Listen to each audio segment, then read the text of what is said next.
ఒకవేళ America గ్రీన్లాండ్ని ఆక్రమిస్తే Russia తన Soviet కాలం నాటి 7 దేశాలని మళ్ళీ స్వాధీనం చేసుకోవాలి, ఆక్రమించుకోవాలి.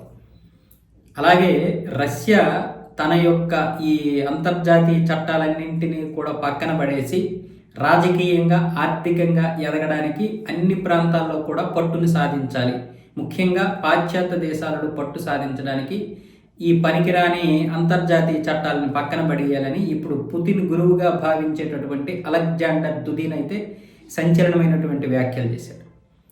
అక్కడ గ్రీన్లాండ్ని ఆక్రమించుకుందనుకోండి అమెరికా, వెంటనే మీరు మన దగ్గర ఉన్నటువంటి అప్పుడు విడిపోయినటువంటి దేశాలన్నింటినీ ఆక్రమించుకుంటే అడిగేవాడెవడు? ట్రంప్ చేస్తే సంసారం, మనం చేస్తే వ్యభిచారం ఏంటి అన్న విధంగా ఇప్పుడు అలెగ్జాండర్ దుదిన్ మాట్లాడుతున్నాడు. ఆ 7 దేశాలు ఏంటి? Armenia, Georgia, Azerbaijan, Kazakhstan, Uzbekistan, Tajikistan, Kyrgyzstan. ఈ 7 దేశాలని ఆక్రమించుకోవాలని చెప్తున్నాడు ఆయన. ఆయన చెప్పిన దాంట్లో పెద్దగా ఇదేం లేదు. పైగా ఇప్పుడు రష్యాలో అప్పుడు సోవియట్ యూనియన్లో భాగంగా ఉన్నటువంటివే కాబట్టి మళ్ళీ స్వాధీనం చేసుకోవచ్చు. ఇప్పుడు ఉక్రెయిన్ నుంచి కొన్ని భూభాగాలు ఏవైతే ఉన్నాయో అవి కోల్పోయినటువంటివి మళ్ళీ స్వాధీనం చేసుకోవడానికి ఇప్పుడు రష్యా తీవ్రంగా పోరాటం చేస్తుంది.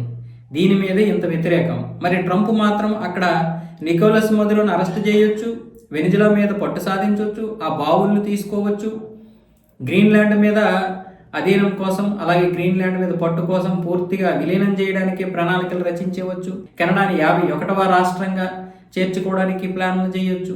కానీ మనం మాత్రం మన ఈ భూభాగాన్ని తీసుకుంటే తప్పేంటి? కాబట్టి రష్యా ఇలాంటివి చూసుకోవాలి. అంతర్జాతీయంగా కూడా పట్టు సాధించాలంటే అంతర్జాతీయ చట్టాలను పక్కన పడేయాలి. అమెరికా అదే చేస్తుంది కదా. కరెక్ట్గానే మాట్లాడాడు ఆయన. అలెగ్జాండర్ దుదిన్ గారు మాట్లాడింది కరెక్టే.